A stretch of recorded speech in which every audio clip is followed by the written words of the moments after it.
जब जब संसार में अधर्म और अत्याचार बढ़ता है, तब किसी न किसी रूप में धर्म की रक्षा का मार्ग खुलता है। आज की कथा ऐसी ही एक दिव्य घटना की है। ये कथा है उस समय की जब असुरराज तारकासुर के अत्याचार से तीनों लोकों में भय व्याप्त हो गया था। देवता तक उसके सामने स्वयं को असहाय अनुभव करने लगे थे। लेकिन ब्रह्मा से मिले एक वरदान के कारण तारकासुर को यह विश्वास था कि उसे कोई पराजित नहीं कर सकता।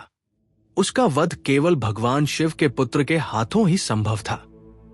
और यही वो बिंदु था जहां से एक महान दिव्य कथा का आरंभ हुआ। ये कथा है भगवान शिव और माता पार्वती के पुत्र देवसेनापति भगवान कार्तिकेय के जन्म की। अध्याय 1, तारकासुर का आतंक।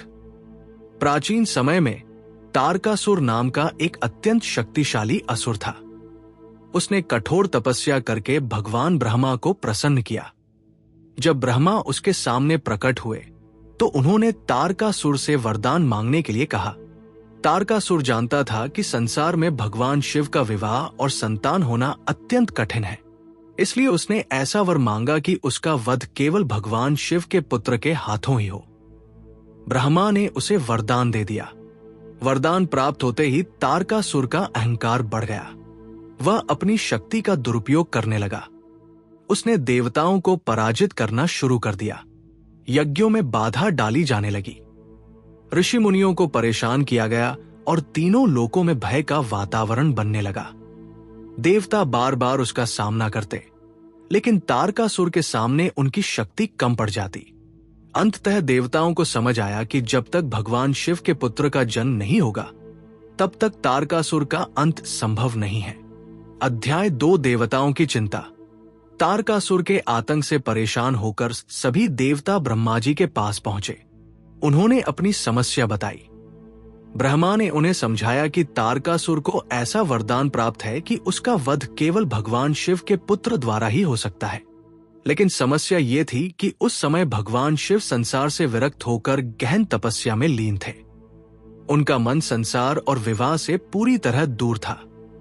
देवताओं के सामने सबसे बड़ी चुनौती यही थी, भगवान शिव और माता पार्वती का मिलन कैसे हो, क्योंकि इसी मिलन से उस पुत्र का जन्म होना था जो आगे चलकर तारकासुर का अंत करेगा। अध्याय 3, माता पार्वती की तपस्या। इसी समय हिमालय की पुत्री पार्वती भगवान शिव को अपने पति के रूप में प्राप्त करने के लिए कठोर तपस्या कर रही थी। पार्वती के मन में भगवान शिव के प्रति अटूट श्रद्धा थी। उन्होंने सुख सुविधाओं का त्याग किया और लंबे समय तक कठोर साधना की।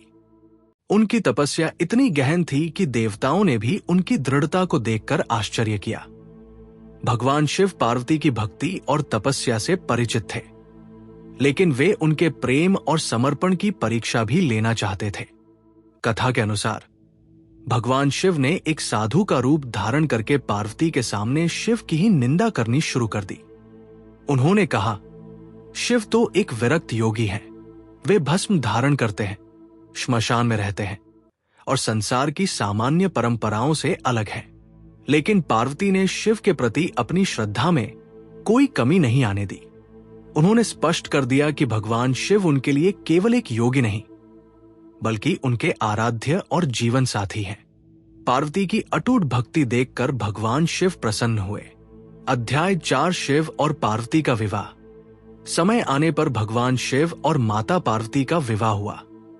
यह विवाह केवल 2 दिव्य व्यक्तित्वों का मिलन नहीं था, इसके पीछे एक महान उद्देश्य भी था।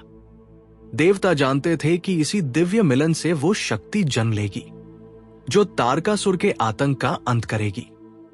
शिव और पार्वती के विवाह से देवताओं के मन में आशा जागी, लेकिन अभी भी एक बड़ी घटना होना बाकी थी।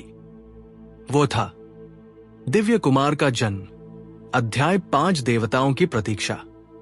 भगवान शिव और माता पार्वती के मिलन के बाद देवता उस दिव्य पुत्र के जन्म की प्रतीक्षा करने लगे, क्योंकि तारकासुर लगातार अत्याचार कर रहा था। देवताओं को भय था कि यदि शीघ्र कोई उपाय नहीं हुआ तो उसका आतंक और बढ़ जाएगा। लेकिन भगवान शिव की शक्ति साधारण नहीं थी। उनकी दिव्य ऊर्जा को संभालना स्वयं देवताओं के लिए कठिन था। कथा के विभिन्न वर्णनों में इस दिव्य शक्ति के प्रकट होने और उसके संरक्षण से जुड़ी घटनाएं अलग अलग रूपों में मिलती हैं। मुख्य बात यह थी कि शिव की दिव्य शक्ति एक ऐसे रूप की ओर बढ़ रही थी जिससे संसार का महान योद्धा जन्म लेने वाला था। अध्याय 6 शिव की दिव्य शक्ति। भगवान शिव की शक्ति अत्यंत प्रचंड थी।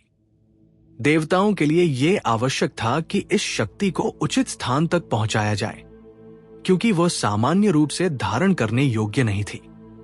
इस दिव्य ऊर्जा को आगे ले जाने की प्रक्रिया में अग्नि और अन्य देव शक्तियों की भूमिका सामने आती है। कथा में बताया जाता है कि अग्निदेव इस शक्ति को धारण करने वाले प्रमुख माध्यम बने, लेकिन शिव की शक्ति इतनी तेजस्वी थी कि उसे धारण करना भी आसान नहीं था। अंततः यह दिव्य ऊर्जा एक ऐसे स्थान तक पहुंची जहां से एक महान बालक के जन्म का मार्ग तैयार हुआ। अध्याय 7 सरवन और दिव्य बालक। कथा के अनुसार भगवान शिव की दिव्य शक्ति से एक तेजस्वी बालक का प्राकट्य हुआ। यह बालक साधारण नहीं था। उसके शरीर से अद्भुत प्रकाश निकल रहा था। उसका जन्म एक विशेष स्थान पर हुआ जिसे सरवन या सरवन क्षेत्र से जोड़ा जाता है। यही कारण है कि बालक को आगे चलकर सरवन भव नाम से भी जाना गया। उसके जन्म के साथ ही देवताओं को संकेत मिल गया कि अब तारकासुर के अंत का समय निकट आ चुका है। अध्याय 8 6 मुख वाले कुमार। कार्तिकेय की जन्म कथा का सबसे सुंदर और रहस्यमय प्रसंग उनके 6 मुखों से जुड़ा है। कथा के अनुसार 6 दिव्य स्त्री शक्तियों ने उस बालक की देखभाल की। इन 6 मातृशक्तियों को कृत्तिकाएं कहा गया। उन्होंने उस दिव्य बालक को अपना पुत्र मानकर उसका पालन पोषण किया। क्योंकि बालक ने 6 माताओं का स्नेह स्वीकार किया, इसलिए उसके 6 मुख प्रकट हुए। इसी कारण वह षण्मुख, षडानन और कार्तिकेय जैसे नामों से प्रसिद्ध हुए। 6 मुख केवल उनकी दिव्यता का प्रतीक नहीं थे, वे उनकी असाधारण शक्ति और सर्व दिशाओं पर दृष्टि रखने की क्षमता का भी प्रतीक माने जाते हैं। अध्याय 9 कार्तिकेय नाम की उत्पत्ति। जब 6 कृत्तिकाओं ने इस दिव्य बालक का पालन किया, तब उनका संबंध कार्तिकेय नाम से जुड़ा। कार्तिकेय को कई अन्य नामों से भी जाना गया। स्कंद क्योंकि वे दिव्य शक्ति से प्रकट हुए, कुमार क्योंकि वे सदैव दिव्य युवा शक्ति के प्रतीक माने गए, षण्मुख क्योंकि उनके 6 मुख थे, षडानन 6 मुख वाले, सरवन भव सरवन से प्रकट होने के कारण, और आगे चलकर वे देवताओं के महान सेनापति बने। अध्याय 10 माता पार्वती और पुत्र का मिलन। जब माता पार्वती ने अपने दिव्य पुत्र के बारे में जाना तो उनके हृदय में मातृत्व का भाव उमड़ पड़ा। भगवान शिव और माता पार्वती के लिए ये केवल एक पुत्र का जन्म नहीं था, ये उस दिव्य उद्देश्य की पूर्ति की शुरुआत थी जिसके लिए देवता लंबे समय से प्रतीक्षा कर रहे थे। बालक कार्तिकेय असाधारण तेज, साहस और शक्ति से संपन्न थे। उनके व्यक्तित्व में बालपन के साथ साथ एक अद्भुत दिव्य ऊर्जा दिखाई देती थी। अध्याय 11 बाल कार्तिकेय की दिव्यता। कार्तिकेय सामान्य बालक नहीं थे, उनमें जन्म से ही असाधारण शक्ति थी। उनका तेज देखकर देवता भी प्रभावित हुए। धीरे धीरे वे युद्ध कला और दिव्य अस्त्रों के ज्ञान में निपुण होने लगे। उनके भीतर नेतृत्व की क्षमता थी, उनकी बुद्धि तीव्र थी और उनका साहस अद्वितीय। देवताओं को अब विश्वास होने लगा था कि यही बालक आगे चलकर तारकासुर के अत्याचार से संसार को मुक्त करेगा। अध्याय 12 देवसेनापति बनने की तैयारी। तारकासुर का आतंक अभी समाप्त नहीं हुआ था, वो लगातार देवताओं और संसार के लिए संकट बना हुआ था। इसलिए कार्तिकेय के सामने एक महान जिम्मेदारी आने वाली थी। देवताओं ने उन्हें अपनी सेना का नेतृत्व सौंपने का निर्णय किया। कार्तिकेय को देवसेनापति बनाया गया। ये उनके जीवन का एक महत्वपूर्ण मोड़ था। अब वे केवल भगवान शिव और माता पार्वती के पुत्र नहीं थे, वे देवताओं की सेना के सेनानायक थे। उनके सामने एक महान उद्देश्य था, अधर्म और अत्याचार का अंत। अध्याय 13 शक्ति का प्रतीक। कार्तिकेय को शक्ति और साहस का प्रतीक माना गया। उनके हाथ में दिव्य शक्ति या भाला, जिसे सामान्यतः वैल से भी जोड़ा जाता है, उनके युद्धवीर स्वरूप का प्रतीक है। उनका वाहन मयूर माना जाता है। मयूर केवल उनकी पहचान नहीं है, बल्कि विजय और तेज का भी प्रतीक माना जाता है। कार्तिकेय का स्वरूप हमें यह संदेश देता है कि जब शक्ति का उपयोग धर्म की रक्षा के लिए किया जाता है, तब वह दिव्य बन जाती है। अध्याय 14 कार्तिकेय के जन्म का वास्तविक महत्व। कार्तिकेय का जन्म केवल एक पौराणिक घटना नहीं है, इसके पीछे एक गहरा आध्यात्मिक संदेश भी छिपा है। तारकासुर अहंकार और अत्याचार का प्रतीक माना जा सकता है। देवताओं की चिंता उस समय की स्थिति को दर्शाती है जब धर्म कमजोर दिखाई देता है। माता पार्वती की तपस्या हमें समर्पण और दृढ़ संकल्प का संदेश देती है। भगवान शिव की शक्ति हमें याद दिलाती है कि सृष्टि की मूल ऊर्जा असीम है। और कार्तिकेय का जन्म बताता है कि जब धर्म संकट में होता है, तब परिवर्तन की शक्ति जन्म लेती है। अध्याय 15 कथा का निष्कर्ष।